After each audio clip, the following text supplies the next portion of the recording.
जय हिंद दोस्तों, मैं जितेंद्र कुमार आप सबों का एक बार फिर से अपने YouTube चैनल एकलव्य ज्ञान वाटिका पर स्वागत करता हूं।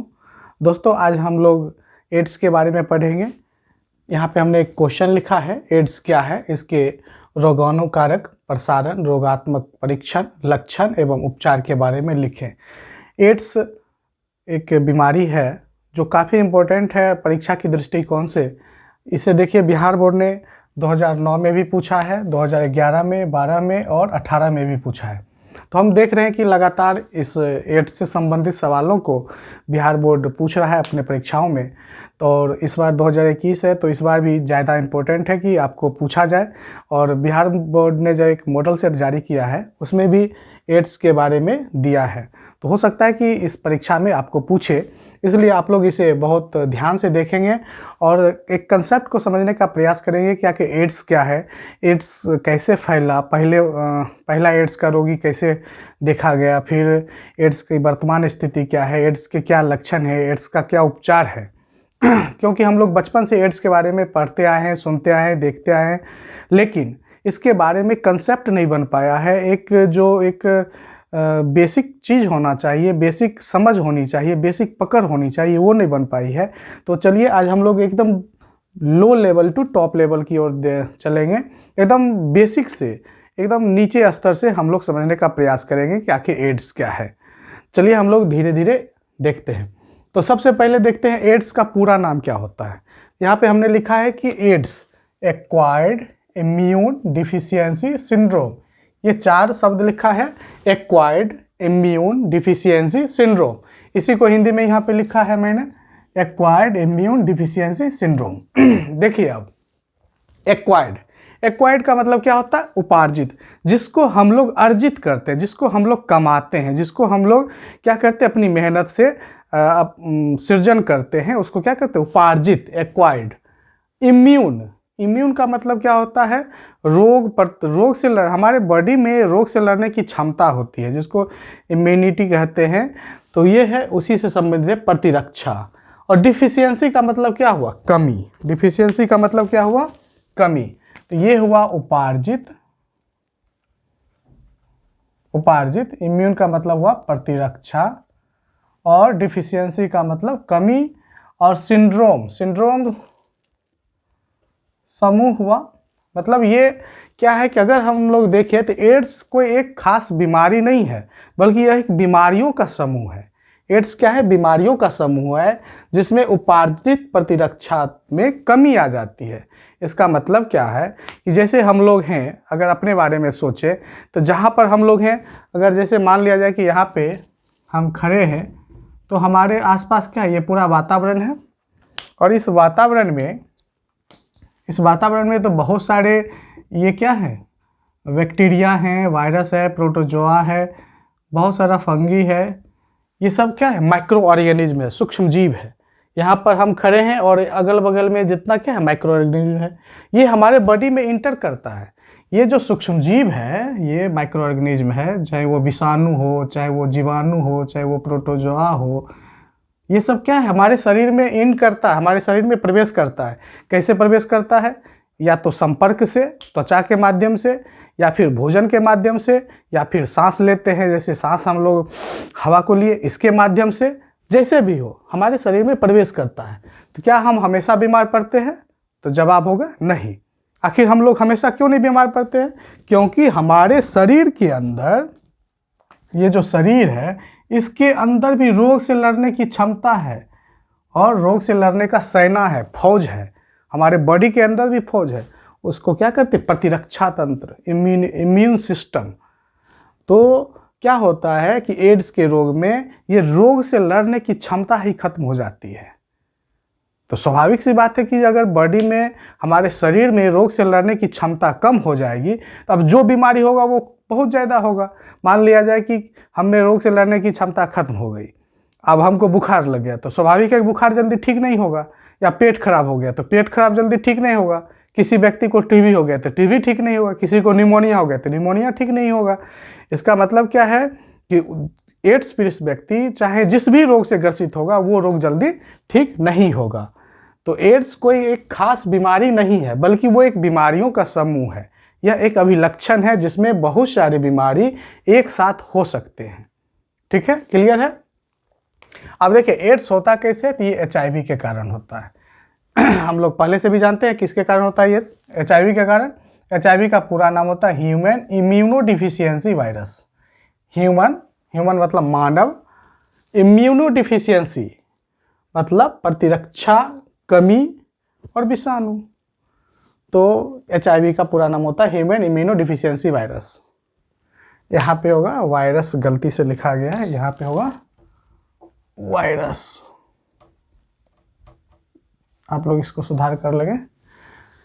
अब देखिए हम एड्स दिवस कब मनाते हैं, 1 दिसंबर को 1988 से शुरू हुआ था एड्स दिसंबर मनाना। यहाँ पे हमने जानकारी के लिए नोट कर दिया है कि विश्व एड्स दिवस, ये जो विश्व एड्स दिवस है ये 1 दिसंबर को मनाया जाता है, जिसे संयुक्त राष्ट्र संघ ने 1988 से शुरू किया था कि प्रति वर्ष हम लोग 1 दिसंबर को अंतर्राष्ट्रीय स्तर पर एड्स दिवस मनाएं, एड्स के प्रति जागरूकता फैलाएं लोगों में, एड्स रोगी के साथ कैसे व्यवहार करना है, एड्स के रोगी की संख्या जो तेज़ी से बढ़ रही है उसमें कैसे कमी लाया जाए, चाहे जो एड्स का रोगी है उसको समाज में कैसे एडजस्ट किया जाए, इन सब बातों पर चर्चा करने के लिए, दुनिया के लोगों को ध्यान आकर्षित करने के लिए 1 दिसंबर को हम लोग विश्व एड्स दिवस मनाते हैं। और इसका जो अंतर्राष्ट्रीय चिन्ह है वो लाल फीता है।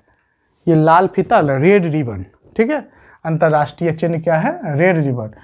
अब जानकारी के लिए आपको बता दें कि ये लाल फीता है क्यों रखा गया, तो चूंकि एड्स का रोग रक्त के आदान प्रदान से पहले फैलता है ऐसा माना जाता था, तो इसलिए चूंकि खून का रंग लाल होता है, ब्लड का रंग लाल होता है, इसलिए इसको लाल फीता दिया गया, एड्स का अंतर्राष्ट्रीय चिन्ह।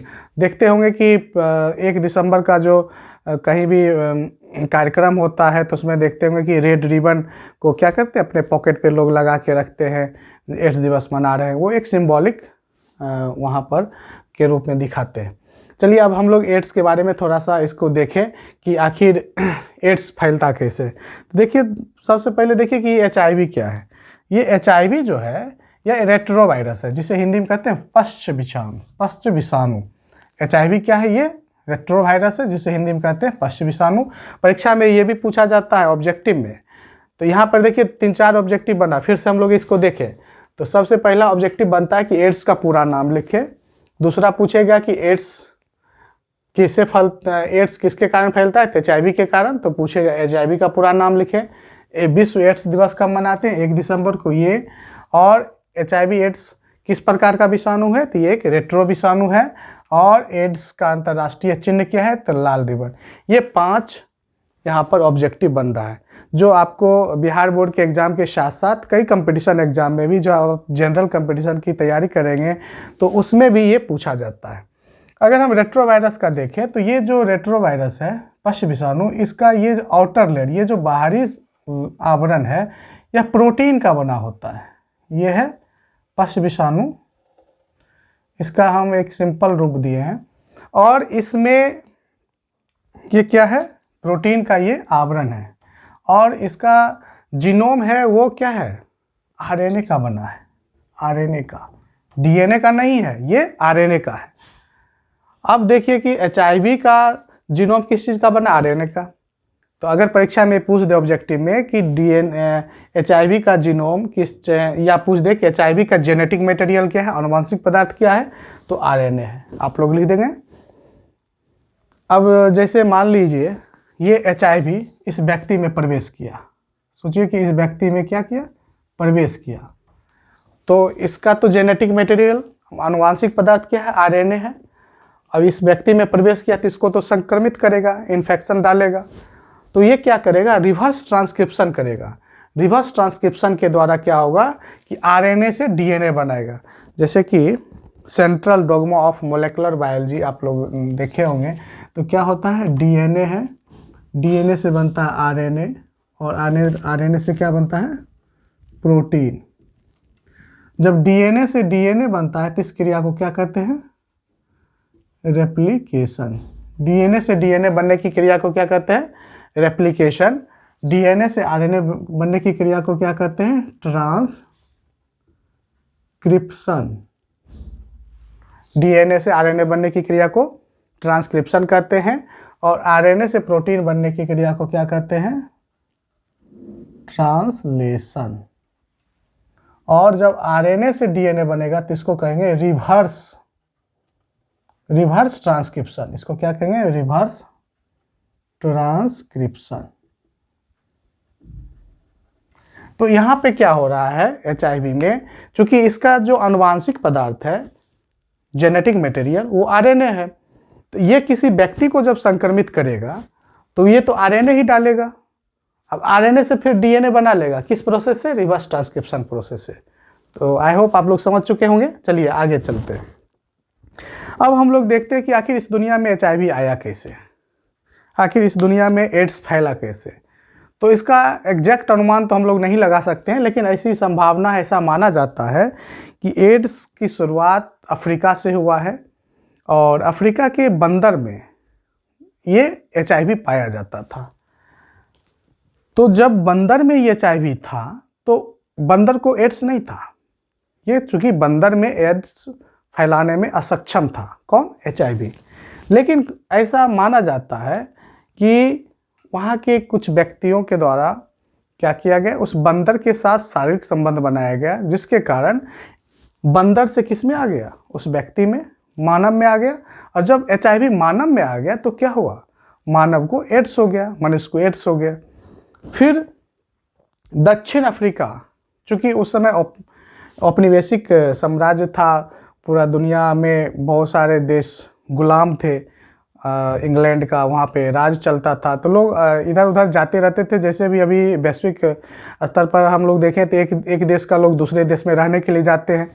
तो ये जो अफ्रीका था, अफ्रीका में बहुत सारे लोग अमेरिका से आते जाते रहते थे, जो वहाँ के लोकल व्यक्ति के साथ, लोकल महिलाओं के साथ शारीरिक संबंध बनाया करते थे। तो उस समय तो क्या था कि एड्स के बारे में ना तो कोई जानकारी थी और ना ही एड्स के बचने के उपायों के बारे में लोग सोचा करते थे। वो फ्रीली एक दूसरे से शारीरिक संबंध बनाया करते थे। तो इस तरह से क्या हुआ कि एड्स अफ्रीका से कहाँ चला गया? अमेरिका में। और 1981 ईस्वी में एड्स का पहला रोगी मिला। 1981 ईस्वी में एड्स का पहला रोगी कहाँ मिला? लॉस एंजलिस, ये यूएसए में, अमेरिका में। और इसका खोज जो किए थे वो थे डॉक्टर माइकल गॉटलिब थे, जिन्होंने एड्स का पहला रोगी का पता लगाया 1981 ईस्वी में अमेरिका के लॉस एंजलिस में। अब देखिए 1981 में की बात है, अमेरिका में पहला रोगी मिला। उसी के 5 साल बाद क्या हुआ कि भारत जो है, यहाँ पे अगर हम भारत का नक्शा देखें तो यहाँ पे क्या है, ये तमिलनाडु राज्य है, तो यहाँ पे चेन्नई है ना। तो चेन्नई में, भारत के चेन्नई में एड्स का पहला रोगी 1986 में मिला। और इस रोगी का पता एक डॉक्टर थी, डॉक्टर सुनीति सोलोमन, वो और उनकी छात्राओं ने मिलकर पता लगाया था। कहाँ पर? भारत के चेन्नई शहर में। और हुआ था क्या कि चेन्नई में कुछ प्रोस्टिट्यूट लोग रहती थी, वेश्या लोग, तो उन लोग का ब्लड का सैंपल का जांच हो रहा था कि उसमें कौन सी बीमारी है, कौन सा डिजीज़ है, उस पर अध्ययन चल रहा था। उसी केस में देखा गया कि बहुत सारी महिलाओं में एचआईवी मिला। तो पहला केस अगर हम लोग देखें भारत में तो 1986 में पता चला। तो इसका मतलब ये नहीं कि 1986 से पहले भारत में एड्स नहीं था, भारत में उससे पहले भी एड्स था, लेकिन पहला जो एड्स का रोगी का जो पता चला वो 1986 में चला। तो चलिए अब हम लोग आगे देखते हैं। एक बार फिर से इसको रिवीजन कर लें। चलिए देख लेते हैं कि, चलिए एक बार फिर से मेरे साथ कीजिए। एड्स का पूरा नाम है एक्वायर्ड इम्यून डिफिशियंसी सिंड्रोम। ये हमेशा याद रखिए, एड्स का पूरा नाम है एक्वायर्ड इम्यून डिफिशियंसी सिंड्रोम। और यह एड्स फैलता है एचआईवी के कारण, जिसका पूरा नाम होता है human immunodeficiency virus. AIDS का अंतर्राष्ट्रीय चिन्ह है लाल फीता। और विश्व एड्स दिवस जो मनाया जाता है ये 1 दिसंबर को मनाया जाता है। 1988 ईस्वी से इसे संयुक्त राष्ट्र संघ ने मनाना प्रारंभ किया है।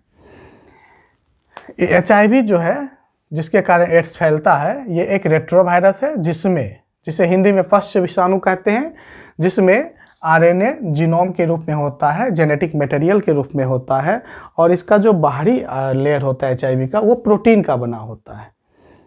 एड्स का पहला रोगी 1981 ईस्वी में लॉस एंजलिस यूएसए में मिला, जिसे डॉक्टर माइकल गॉटलीब ने पता लगाया था। और भारत में एड्स का पहला रोगी 1986 में चेन्नई तमिलनाडु में डॉक्टर सुनीति सोलोमन और उनकी टीम के द्वारा पता लगाया गया। अब चलिए आगे देखते हैं इससे प्रभावित होने वाले अंग। तो क्या है कि एड्स जब होता है, तो जैसा हम लोग चर्चा की शुरुआत में ही बोले थे कि एड्स के रोगी में क्या होता है, रोग से लड़ने की क्षमता में कमी आ जाती है। तो इसमें जब रोग से लड़ने की क्षमता में कमी जाती है, इसका मतलब क्या, इम्यून सिस्टम कमज़ोर हो जाएगा। अब इम्यून सिस्टम को मजबूत कौन बनाता है, तो इम्यून सिस्टम को मजबूत बनाता है CD4 और टी लिम्फोसाइट। तो स्वाभाविक है CD4 सेल और टी लिम्फोसाइट की मात्रा में, उसकी संख्या में क्या होती है, कमी हो जाती है। ये भी ऑब्जेक्टिव अक्सर पूछता है कि एड्स के रोगी में कौन सी कोशिका की कमी हो जाती है, तो CD4 कोशिका की और टी लिम्फोसाइट की कमी हो जाती है। ठीक है, चलिए अब हम लोग देखते हैं कि एड्स आखिर फैलता कैसे है। एड्स के बारे में बहुत सारी भ्रांतियां हैं।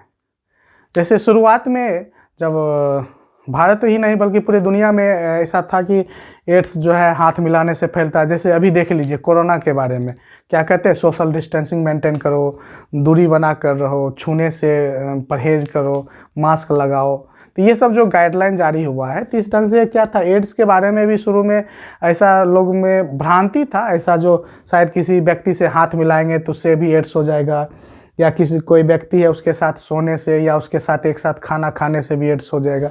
ये सब भ्रांति सा, ऐसा नहीं होता है। हाथ मिलाने से एड्स नहीं फैलता है, किसी व्यक्ति के साथ सोने से या उसके साथ खाना खाने से एड्स नहीं फैलता है, या कोई एड्स पीड़ित व्यक्ति है उसका कपड़ा का अगर हम यूज कर लिए, उसके कपड़ा का, उसके कंघी का या उसका जो दैनिक जीवन का चीज़ है अगर उसका इस्तेमाल कर लिए तो उससे एड्स नहीं फैलता है। या कोई एड्स पीड़ित व्यक्ति है उसके साथ किस लेने से, उसके साथ चुंबन करने से, आलिंगन करने से भी एड्स नहीं फैलता है। ऐसी पहले भ्रांतियाँ थी जो आपस में एक साथ संपर्क होने से या उसका व्यक्तिगत सामानों का इस्तेमाल करने से भी एड्स फैलता है, लेकिन ऐसा कुछ भी नहीं है। अभी के शोधों में ऐसा पता चला है एड्स ऐसे नहीं फैलता है। तो आखिर एड्स फैलता कैसे है? एड्स फैलता है असुरक्षित यौन संबंध, असुरक्षित यौन संबंध बनाने से एड्स फैलता है। तो देखा गया कि जब एड्स का रोगी 2-4 मिला, धीरे धीरे देखा कि बहुत तेज़ी से एड्स के रोगी की संख्या बढ़ी। आखिर ऐसा क्यों हुआ? इसका मेन कारण था कि जो व्यक्ति घर से बाहर रहा करते थे, चाहे वो कामगार मजदूर हो या फिर ट्रक ड्राइवर हो या बहुत सारे ऐसे लोग जो अक्सर अपनी जीवन साथी से दूर रहा करते थे, वो किन प्रकार क्या करते थे कि असुरक्षित यौन संबंध बनाते थे। इसका मतलब है कि वो सुरक्षा का ख्याल नहीं रखते थे। जैसे है कि अगर किसी अपरिचित व्यक्ति के साथ शारीरिक संबंध बनाए तो कहा जाता है कि हमेशा आप निरोध का उपयोग करें, कंडोम का इस्तेमाल करें। लेकिन वो क्या करते थे कि बिना कंडोम का ही, बिना निरोध का उपयोग किए ही क्या करते थे, शारीरिक संबंध बनाते थे। तो एड्स जो है, अगर वीर्य का, स्पर्म का या ब्लड का संपर्क हुआ, मतलब है कि स्पर्म या स्पर्म को हिंदी में वीर्य कहते हैं, तो वीर्य या ब्लड का अगर कांटेक्ट हुआ, संपर्क हुआ, तो एड्स फैल सकता है। तो वो क्या करते थे, असुरक्षित ढंग से यौन संबंध बनाते थे। तो असुरक्षित यौन संबंध बनाने से क्या होता था कि चूंकि निरोध का तो उपयोग कर नहीं रहे, कंडोम का उपयोग नहीं कर रहे, जिसके कारण अगर किसी व्यक्ति में एड्स है, अगर उसके साथ असुरक्षित ढंग से बना रहे, स्वाभाविक है उसका HIV स्वस्थ व्यक्ति में आ जाता था। दूसरा है कि एड्स पीड़ित व्यक्ति का रक्त चढ़ाने से, पहले क्या था कि कोई व्यक्ति, मान लिया जाए कि एक्सीडेंट हुआ या किसी व्यक्ति को किसी बीमारी की वजह से रक्त चढ़ाने की आवश्यकता महसूस हुई, तो क्या होता था कि सिर्फ ब्लड ग्रुप देखा और उसका ब्लड बिना कोई जांच का उसको चढ़ा दिया जाता था। तो अक्सर ऐसा हुआ कि कई बार ऐसा भी देखने को मिला कि कई जो लोग थे जो एड्स पीड़ित थे, उन्हीं का ब्लड बिना कोई टेस्ट का चढ़ा दिया गया, सिर्फ ब्लड ग्रुप मिलान कर लिया, ए है कि बी है कि AB है कि वो है, ब्लड ग्रुप मिल गया, उसका ब्लड चढ़ा दिया। अब जो जिसका हम ब्लड लिए थे वो तो एड्स पीड़ित था, अब वही एड्स पीड़ित ब्लड को क्या किया, किसी स्वस्थ व्यक्ति में चढ़ा दिए, तो स्वस्थ व्यक्ति भी क्या हुआ, एड्स से पीड़ित हो गया। अब वो स्वस्थ व्यक्ति जो एड्स से पीड़ित हुआ वो फिर अपने घर गया, वो अपने जीवन साथी के साथ शारीरिक संबंध बनाया, तो फिर क्या हुआ, उसकी जीवन साथी जो थी उसको एड्स हो गया। इस तरह से एड्स की व्यापकता में काफ़ी तेजी से प्रसार हुआ। तीसरा पॉइंट है एड्स फैलने का, कि एड्स पीड़ित व्यक्ति से संक्रमित ब्लेड का इस्तेमाल करने से, ब्लेड या सुई का इस्तेमाल करने से। देखिए पहले याद कीजिए कि बहुत दिन पहले क्या होता था कि सैलून में जब हम लोग बाल बनवाने के लिए या दाढ़ी बनवाने के लिए जाते थे, तो एक अस्तूरा से क्या करता था, वो घस घस के उसी से सबका दाढ़ी बना देता था या बाल बनाता था। तो उसमें होता था कि मान लीजिए कि कोई व्यक्ति एड्स से ग्रसित है, अब उसका क्या किया कि वो दाढ़ी बनाया, हो सकता है कि कहीं कट गया, तो कटने से क्या हुआ कि वो ब्लड का संपर्क में आया कौन, अस्तूरा, तो HIV ब्लड से कहाँ चला गया, वह अस्तूरा में सट गया, और फिर उसी अस्तूरा को बिना स्टेरलाइज किए किसी स्वस्थ व्यक्ति का वो दाढ़ी बना दिया। अब फिर उस स्वस्थ व्यक्ति में भी मान लिया जाए कि कट गया, कहीं ना कहीं खरोंच लग गया, तो संक्रमित व्यक्ति से HIV अस्तूरा में आया और अस्तूरा से कहाँ चल गया, स्वस्थ व्यक्ति में। इस तरह से भी इस रोग का प्रचार प्रसार होता था। सुई का इस्तेमाल भी पहले होता था, वो क्या कहते हैं, शीशा वाला जो सिरिंज होता था, जिसमें एक ही सुई से कितने लोगों को सुई दिया जाता था। अब क्या हुआ, उसके जगह पे डिस्पोजल आ गया, जो एक व्यक्ति के लिए एक ही सुई का और नीडल का इस्तेमाल होता है। पहले होता था एक ही नीडल से पूरा गांव को सुई दिया जा रहा है, तो उसमें पता नहीं एड्स पीड़ित व्यक्ति के भी शरीर में वो नीडल पड़ा होगा। इस ढंग से भी क्या हुआ, एड्स का बहुत तेज़ी से प्रचार प्रसार हुआ। हम लोग क्या देखते हैं कि अक्सर बहुत सारे ऐसे होते हैं जो नशा के शिकार होते हैं, जो ड्रग्स के एडिक्ट पर्सन होते हैं, लत के शिकार होते हैं, वो क्या करते हैं कि ड्रग्स लेकर और नस में लेते हैं, और उसी फिर क्या होता है कि सुई का इस्तेमाल दूसरा व्यक्ति करता है, तीसरा व्यक्ति करता है, चौथा व्यक्ति करता है। तो मान लिया जाए कि किसी एक व्यक्ति के शरीर में HIV है, तो वो सुई तो फिर दूसरा तीसरा चौथा सबको इस्तेमाल किया, तो धीरे धीरे करके क्या हुआ, उस पूरे ग्रुप को एड्स हो जाएगा। तो इस तरह से क्या हुआ कि एड्स का प्रसार संक्रमण तेजी से फैला।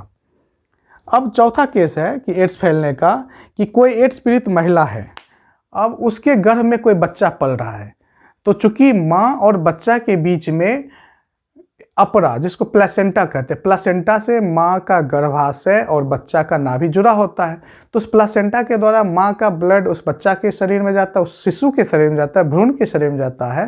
तो स्वाभाविक है कि माँ के ब्लड में अगर HIV है, तो उस भ्रूण जो माँ के गर्भ में पल रहा है, उस शिशु पल रहा है, उसके भी शरीर में चला जाएगा HIV, तो वो जो बच्चा जन्म लेगा वो संक्रमित बच्चा जन्म लेगा। इसका मतलब क्या है, वो HIV संक्रमित बच्चा ही पैदा लेगा। एक केस और है कि अगर एड्स पीड़ित माँ अपना स्तनपान कराती है, तो उससे भी एड्स की संभावना बनती है कि बच्चा में एड्स हो, लेकिन इसकी संभावना मात्र 2% है। तो हम समझते हैं कि आप लोग एड्स कैसे फैला, एड्स का बेसिक कंसेप्ट आप लोग समझ चुके होंगे, और एड्स कैसे नहीं फैलता है इसके बारे में भी आप लोग समझे। चलिए आगे हम लोग और देखते हैं कि एड्स के बारे में और अपनी जानकारी को विस्तृत करते हैं। तो शुरू में क्या था कि एड्स जब किसी व्यक्ति को मालूम चला कि हो गया है, तो समाज उसको बहुत ही घृणा की दृष्टि से देखता था, उसको अपने घर में घुसने नहीं देता था, समाज से बाहर किसी सुनसान जगह पे उसको कुटिया बना के, घर बना के, झोपड़ी बना के रहना पड़ता था। उसको कोई उसके नज़दीक कोई जाता नहीं था खाना देने के लिए, जिसके कारण क्या था कि वो व्यक्ति सामाजिक और मनोवैज्ञानिक रूप से काफ़ी दबाव महसूस करता था और अपने अंदर हीन भावना से ग्रसित हो जाता था, जिसके कारण वो व्यक्ति और ज़्यादा बीमार बहुत जल्दी से पड़ता था। उसके परिचित के लोग भी उससे बात नहीं करते थे, और हम लोग तो जानते हैं कि मनुष्य एक सामाजिक प्राणी है, वो समाज में ही रहकर, सामाजिक परिवेश में ही रहकर, समाज के लोगों के साथ ही रहकर, घुल मिल कर वो अपना जीवन जी सकता है, क्योंकि वो अकेला नहीं रह सकता है। लेकिन जब मालूम चलता था इस व्यक्ति को एड्स हो गया, फलाने व्यक्ति को एड्स हो गया, तो समाज उसको बड़े ही विचित्र ढंग से देखता था, भेदभाव की दृष्टि से देखता था, छुआछूत की दृष्टि से देखता था, और उसके साथ अच्छा बिहेव नहीं करता था।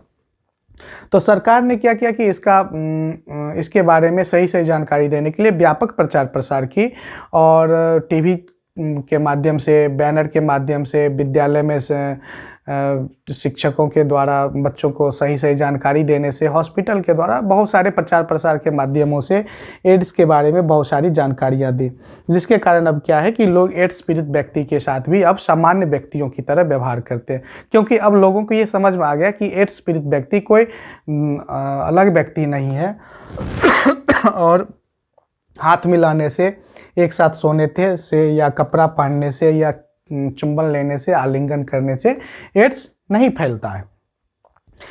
अब मान लीजिए किसी व्यक्ति को एड्स हो गया तो उसका पहचान क्या है? अगर किसी व्यक्ति को एड्स हो गया तो उसका सबसे बड़ा पहचान है कि उसके शरीर में एकाएक उसका ह्रास हो जाएगा, उसका शरीर का वजन एकाएक 10% की कमी हो जाएगी।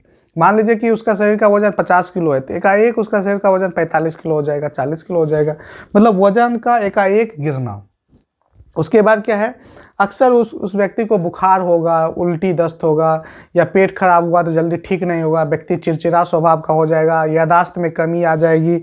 उसके बाद उसको अगर थोड़ा सा मान लीजिए कि कहीं पे पैर में ठोकर लग गया, कहीं पे घाव हो गया, कट खुट गया, तो वो भी जल्दी ठीक नहीं हो पाएगा। तो ये सब क्या एड्स के लक्षण है। अब एड्स की रोकथाम के क्या उपाय हो सकते हैं? तो स्वाभाविक सी बात है कि एड्स का प्रचार जैसे हुआ, एड्स का जो फैलाव जैसे हुआ, एड्स जैसे फैला है, अगर इन सब चीज़ों को रोक दे तो एड्स से हम लोग बच सकते हैं। तो पहला है अनैतिक संबंधों से दूर रहना। अनैतिक संबंध का मतलब क्या हुआ? वैसा संबंध जो नैतिकता के खिलाफ हो, ऐसे संबंधों से, यौन संबंधों से दूर रहना।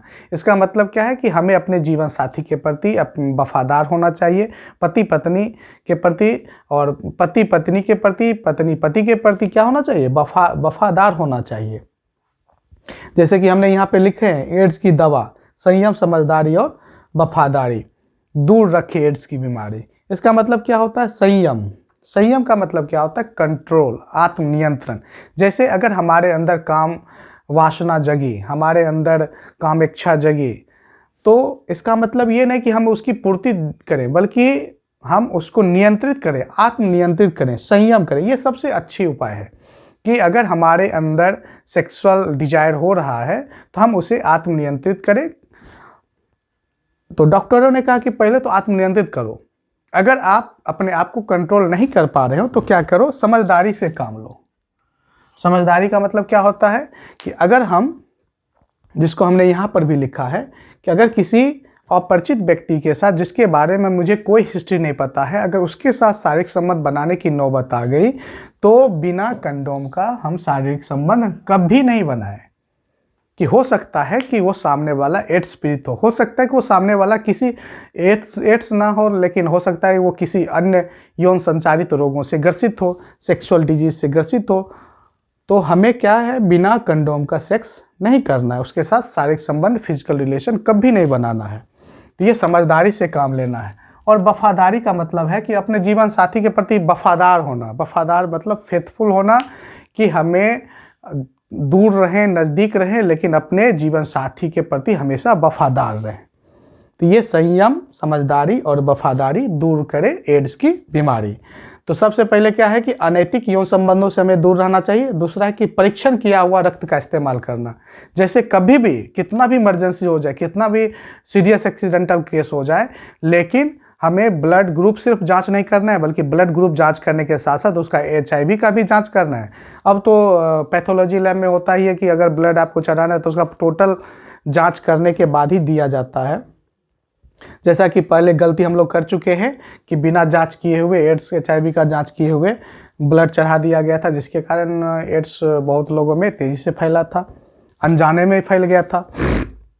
हर एक बार नई सुई का इस्तेमाल करने का मतलब है कि जो एक ही नीडल से कई लोगों को सुई नहीं देना है, हमेशा डिस्पोजल का इस्तेमाल करना है। और परिचित लोगों के साथ पहला नंबर तो शारीरिक संबंध से दूर रहना है। अगर शारीरिक संबंध से दूर नहीं रह पाए तब जाकर क्या करना है? निरोध का इस्तेमाल करना है, कंडोम का इस्तेमाल करना है। अब देखिए, एक टेस्ट है, एड्स की जांच के लिए एक टेस्ट है। उस टेस्ट का नाम है एलिसा जांच। एलिसा जांच विधि से क्या करते हैं? एड्स का परीक्षण करते हैं, उससे हम लोग पता लगाते हैं कि एड्स है या नहीं। यहाँ पे रोकथाम के लिए विश्व भर में प्रयास किए जा रहे हैं, जैसे पूरे दुनिया में WHO के द्वारा, विश्व स्वास्थ्य संगठन के द्वारा प्रयास किया जा रहा है, और राष्ट्रीय स्तर पर राष्ट्रीय एड्स कंट्रोल संगठन, राष्ट्रीय एड्स नियंत्रण संगठन जिसे NACO कहते हैं, नेशनल एड्स कंट्रोल ऑर्गेनाइजेशन, इसके द्वारा प्रयास किया जा रहा है। इसके अलावा भी बहुत सारे ऐसे NGOज हैं, स्वयंसेवी सहायता समूह हैं, जो एड्स और एड्स पीड़ित रोगियों के लिए बहुत अच्छे कार्य कर रहे हैं, उनके जीवन स्तर में सुधार के लिए, उनके पुनर्वास के लिए बहुत सारे काम कर रहे हैं।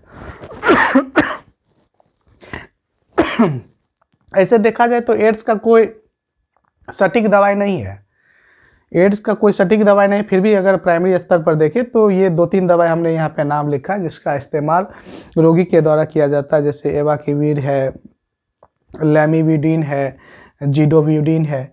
ये सब दवाई हैं जो एड्स पीड़ितों को दिया जाता है। तो सबसे बड़ी एड्स की दवा क्या है? संयम, समझदारी और वफादारी दूर करे एड्स की बीमारी। और एड्स की जांच कैसे करते हैं? एलिसा टेस्ट से। इसके बाद भी एक छोटा सा चीज़ है जिसको हम यहाँ पर डिस्कशन करना चाहेंगे, वो होता है विंडो पीरियड। यहाँ पे हम लिख रहे हैं विंडो पीरियड क्या है, इसको चलिए हम लोग समझते हैं कि आखिर विंडो पीरियड क्या है। विंडो पीरियड, विंडो पीरियड किसको कहते हैं? जैसे हमने यहाँ पे एक व्यक्ति का बनाया, यहाँ पे हमने बनाया क्या, एक व्यक्ति का तस्वीर बनाया था। जैसे मान लिया जाए कि ये व्यक्ति है ए, अगर किसी एड्स पीड़ित व्यक्ति के साथ शारीरिक संबंध बनाया या किसी भी ढंग से, चाहे वो नीडल के द्वारा हो या ब्लड के द्वारा हो, जैसे भी हो, इसके अंदर HIV प्रवेश कर गया, मतलब आज प्रवेश किया, तो क्या कल वो व्यक्ति एलिसा टेस्ट करवाने जाएगा तो क्या उसका रिजल्ट पॉजिटिव आएगा? नहीं आएगा। ये प्रश्न है कि क्या आएगा? नहीं आएगा, क्योंकि किसी व्यक्ति में, किसी स्वस्थ व्यक्ति में HIV प्रवेश करने के 3 महीना बाद, 3 महीना 90 दिन के बाद ही उसके जांच में HIV पॉजिटिव आता है। क्योंकि किसी व्यक्ति में अगर HIV प्रवेश कर गया तो इसका मतलब है कि 90 दिन के बाद अगर वो अपना ब्लड का टेस्ट करवाए, ब्लड सैंपल का टेस्ट करवाए, तब जाकर HIV का जांच सही होगा। तो इसका मतलब है कि पहला दिन से लेकर 90 दिन का जो बीच का जो समय है, उसी समय को कहते हैं विंडो पीरियड। तो अगर हम विंडो पीरियड को कहें तो वैसा समय अवधि, जिस समय अवधि में किसी एड्स पीड़ित व्यक्ति का HIV जांच कैसा था? निगेटिव रिजल्ट शो करता है।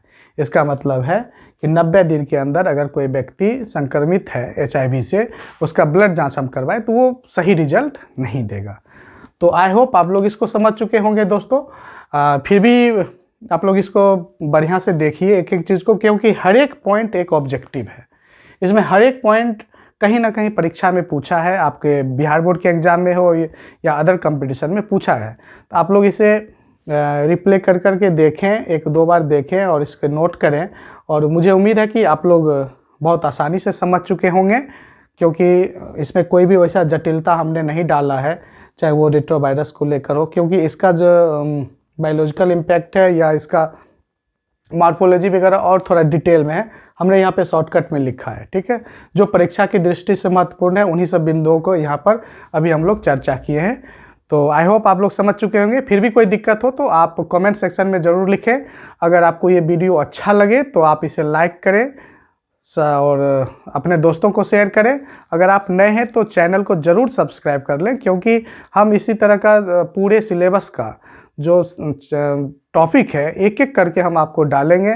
और अभी फ़िलहाल परीक्षा की दृष्टिकोण से जो महत्वपूर्ण है उसको डाल रहे हैं। इसके बाद हम लोग क्या करेंगे, चैप्टर वाइज आपको वीडियो डालते रहेंगे, ताकि आपके ज्ञान का संवर्धन हो सके, आपके नॉलेज में इजाफा हो सके और आप मिलकर कुछ कंसेप्ट को क्लियर कर सकें। तो चूँकि अगर आपका सब्सक्राइब रहेगा तो क्या होगा कि नोटिफिकेशन तुरंत मिल जाएगा, जो भी वीडियो अपलोड होगा आपको नोटिफिकेशन मिल जाएगा। तो इसलिए आप लोग इसको ज़रूर चैनल को सब्सक्राइब कर लें, ताकि आपको पहले ही नोटिफिकेशन मिल जाए। आप इसका स्क्रीनशॉट ले लें और आप अपने कॉपी में इसको ज़रूर लिख लें। ठीक है, थैंक यू, धन्यवाद।